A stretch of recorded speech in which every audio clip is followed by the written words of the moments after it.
Hola. And before you ask, I don't know any other Spanish words, so yeah, let's leave it at that. Anyway, welcome to my preview of this weekend's Spanish Grand Prix. So the Grand Prix is coming thick and fast now. We were in Portugal last week and in Spain this weekend. So really looking forward to the Spanish Grand Prix. A Grand Prix that will see two Spaniards race at their home track in Carlos Sainz for Ferrari and Fernando Alonso for Alpine, and two drivers who had contrasting weekends at the Portuguese Grand Prix with Carlos Sainz. Great Saturday, great qualifying session, but unfortunately his pace just faded during the race, and he finished outside the points in 11th.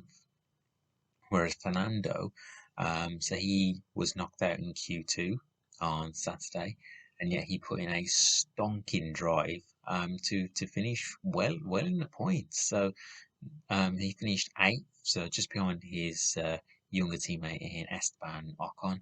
But a weekend where we saw Alpine pick some good solid points. So now that's two double points finishes that Alpine have had this year. So they're slowly climbing up that constructors championship. So be interesting to see how Fernando and Carlos fare this season. And I'm sure both of them will definitely want to put in strong drives in front of their home crowd. But one of the big stories in the lead up to this weekend's Spanish Grand Prix, Roman Grosjean. So he will be testing the Mercedes W10 Championship winning car, Lewis Hamilton's car, and then he'll also so not only will he be doing a demo run at the French Grand Prix, but he'll also be doing a test as well for Mercedes as well. And in a way, it's a poignant moment, isn't it? It's a proper no.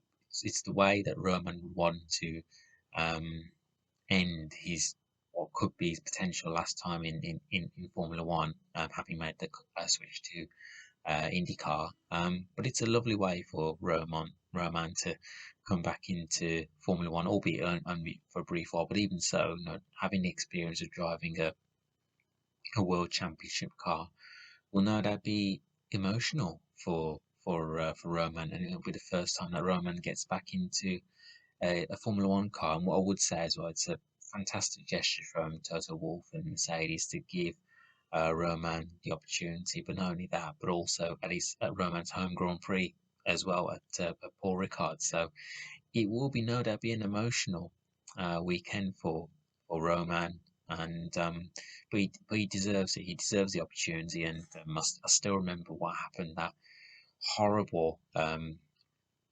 incident in Bahrain, and it's quite a miracle really that he was able to come out of the fire, and yeah, he along with the fire crew, also the FIA as well.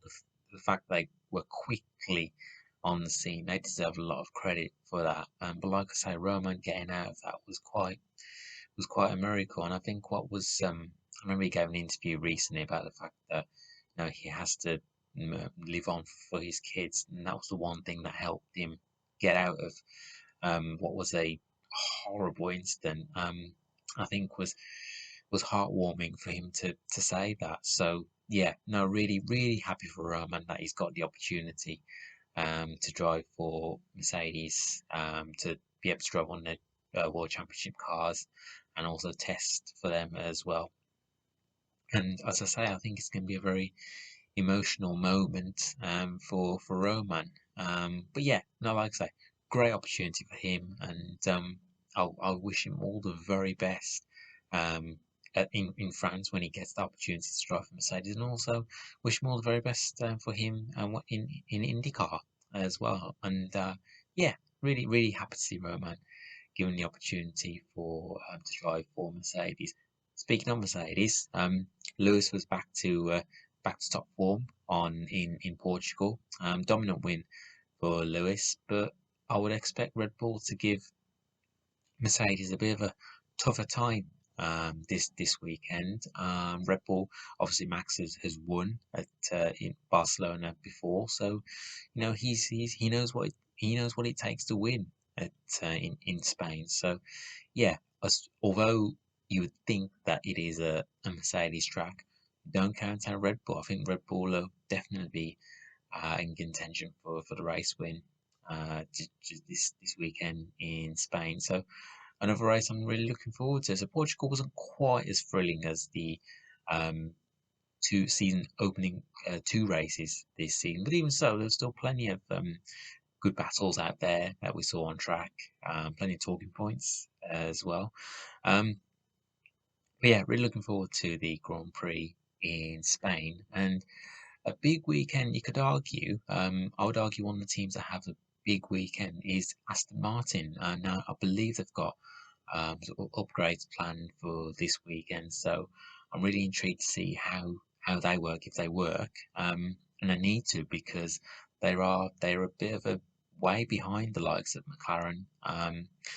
And Ferrari as well, and Aston Martin would like to have been higher up in the constructors at this point, and the performances haven't been um, haven't been spectacular. Although Lance scored points in both opening races, and then Sebastian had a quite strong qualifying in Portugal on Saturday, but unfortunately wasn't able to convert that into a points finish. But yeah, like I say, a big weekend for Aston Martin, and if they've got serious ambitions of at least challenging for third in the constructors, then they need to start picking up results as soon as because sooner you know it, McLaren and Ferrari might be way of a distance ahead of them. So, like I say, big weekend for Aston Martin. If they do indeed have the upgrades planned for this weekend in Spain, then I'm really intrigued to see how they pan out and how they work.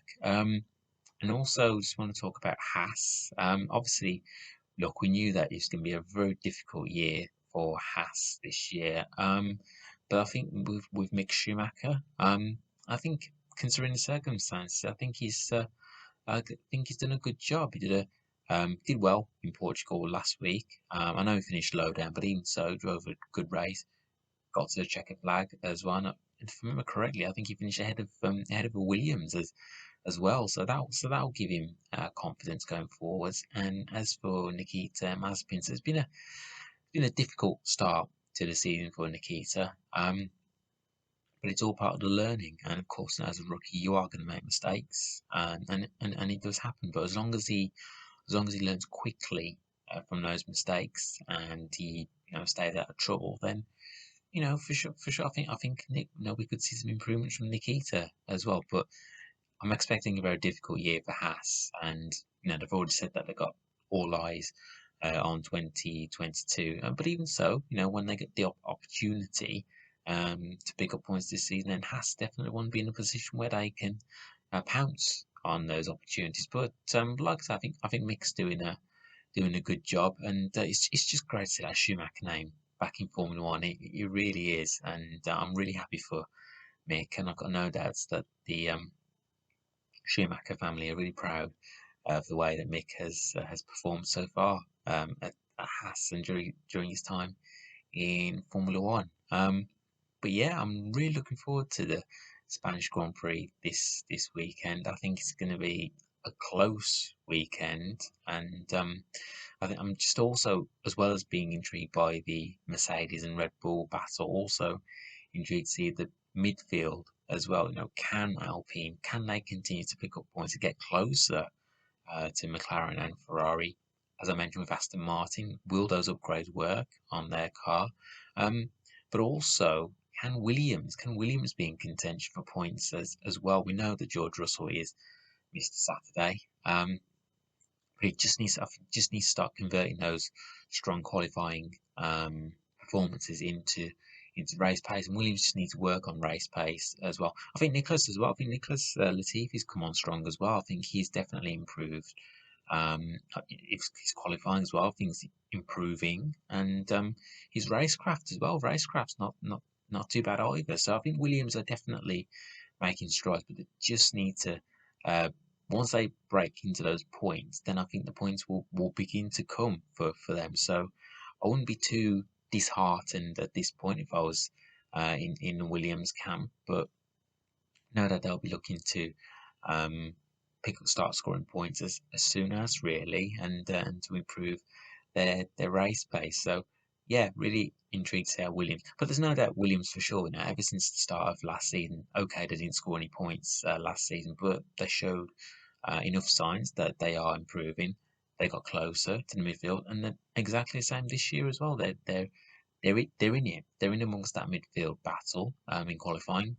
Maybe not quite close yet in terms of race pace to competing at say around the McLarens, around Ferraris and Aston Martins, but even so, that they're getting there. I feel like they're definitely getting there, and there's definitely um, signs of improvement at Williams as well. And I think as a neutral, we just want to see Williams back at the front where they should be. I still remember the 80s, 90s where Williams were among the elite teams in Formula One, and they were right up there, and that's where we want to see Williams. And you look at McLaren now; then McLaren is starting to make strides to get back to the top end of the grid, and it's refreshing to see. So yeah, I think Williams are definitely on an upward trajectory.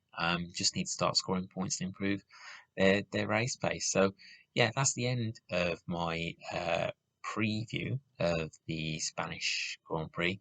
Looking forward to the Grand Prix. But if you want to message me about anything about Formula One, you can do so by messaging me on Twitter. I'm at Baggies20, and I'm also on Instagram at Manish Patel89. Enjoy the Spanish Grand Prix, and I will catch up with you guys when I do my review of the Grand Prix in Spain, and hoping it will be a cracking Grand Prix. Take care, everyone.